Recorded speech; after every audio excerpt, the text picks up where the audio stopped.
Hello साथीहरू, आज चाहिँ म बिआरएम खेलिरहेको छु होइन। कति आज बया निकाल्ने टास्क रहेछ। मेरो साथीले टास्क दिइरहेछ, बया निक्लिन्छ कि निक्लिँदैन हेरौँ ल है। अनि यहाँ चाहिँ म लुट गर्दैछु, लुट मिलिसकेको छ। अनि यहाँ चाहिँ जाँदैछ होइन। यहाँ मैले एउटा एनिमी देखिरहेको थिएँ, यहाँ ठ्याक्क एनिमी पाइहालेँ मैले होइन। अब यसलाई म मार्नु सक्छु कि सक्दिनँ हेर्नु रहेछ कस्तो छ।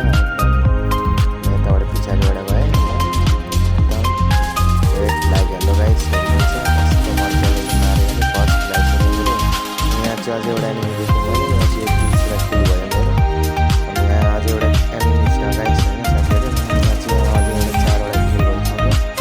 यहाँ चाहिँ अझै एउटा किल थियो कि मेरो, तर त्यो देखाएन होइन साथीहरू। यहाँ चाहिँ अझै एउटा मेरो किल छ, त्यो चाहिँ देखाएन किल्सको मद्दतले होइन। किल्स भइसकेपछि यहाँ चाहिँ देखाएन, मेरो नेट प्रब्लम थियो। अनि यहाँ चाहिँ म भइसक्यो, मेरो 4 किल छ होइन गाइस साथीहरू। यहाँ चाहिँ हेरेर 5 किल भइहाल्यो मेरो।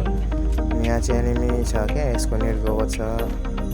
यहाँ चाहिँ एउटा एनिमी छ र भर्खरै यहाँ चाहिँ नेट गएको थियो एनिमीको। अनि यो चाहिँ मारिहालेँ मैले बढी। अनि यहाँ चाहिँ मलाई पछाडिबाट हानिरहेको छ। यहाँ एनिमी छ साथीहरू, यसलाई चाहिँ म हेरेर हान्छु कस्तो लाग्यो भन्दा खानुपर्छ बाहिर। यहाँ चाहिँ म देखियो पी हेडसट लागिसक्यो। अनि यहाँ चाहिँ फेरि एउटा एनिमी छ, यसलाई पनि गरिहाल्यो बढी। अनि यहाँ चाहिँ मेरो 9 किल भइसकेको छ। अनि यहाँ चाहिँ एउटा गर्दा रहेछ निक्लिरहेको छ होइन।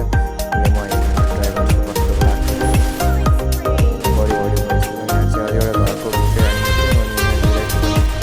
अनि हाल्यो यो अब यो आफ्नो मरिहाल्छ टिममा होइन साथीहरू। यहाँ चाहिँ लास्ट एउटा बन्दा रहेछ, त्यो बन्दा चाहिँ यो बन्दा वाला बाँच्यो